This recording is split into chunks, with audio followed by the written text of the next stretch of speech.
I've been running my Bambu P1S with just a single spool of filament, and it's worked great for most of my prints. But I've decided to upgrade to the AMS2 Pro. This lets me load up to 4 spools at once, which means I can finally do multicolor prints, or just keep multiple materials ready without swapping them out manually.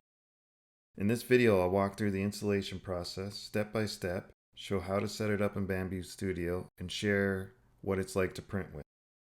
The AMS2 Pro is Bambu's latest automatic material system.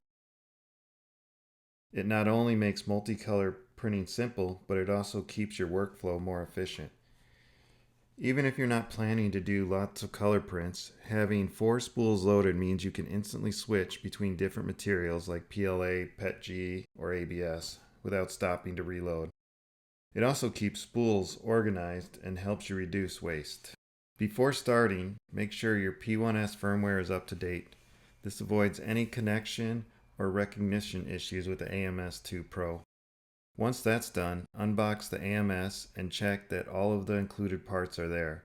The filament buffer, bus cables, FE tubes, and couplers. The AMS2 Pro will sit on top of the printer, but we'll need to install the buffer and connect everything before it's ready.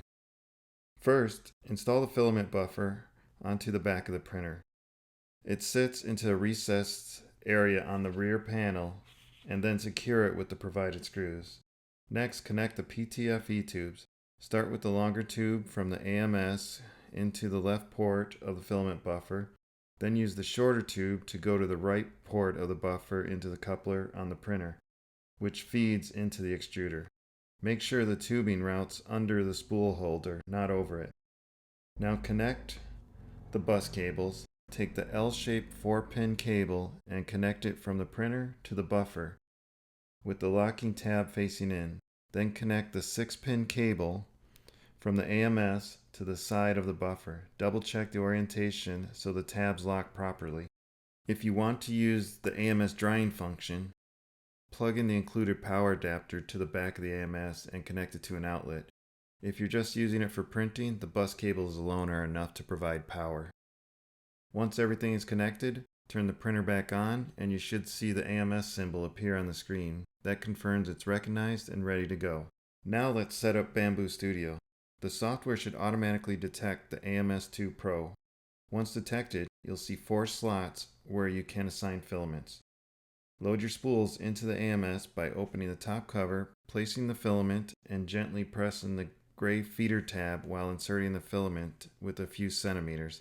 The AMS will automatically grab it and pull it in.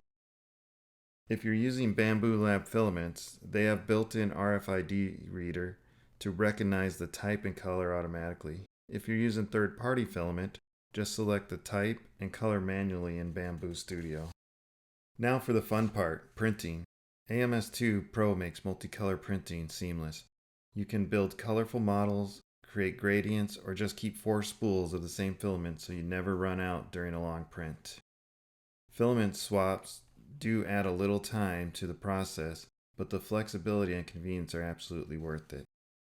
Something to note here, you'll see in my print, make sure to label your filament correctly in Bambu Studio when using generic. You could end up with a print like this where you printed the colors backward because you labeled them wrong. Upgrading to the AMS2 Pro has been a huge improvement for my P1S. The install was quick, and now I spend less time changing filament and more time printing. If you've been thinking about making the upgrade, I definitely recommend it. Well, thank you for watching. If you enjoyed the video, give it a like and a thumbs up, and subscribe and look for more content in the future.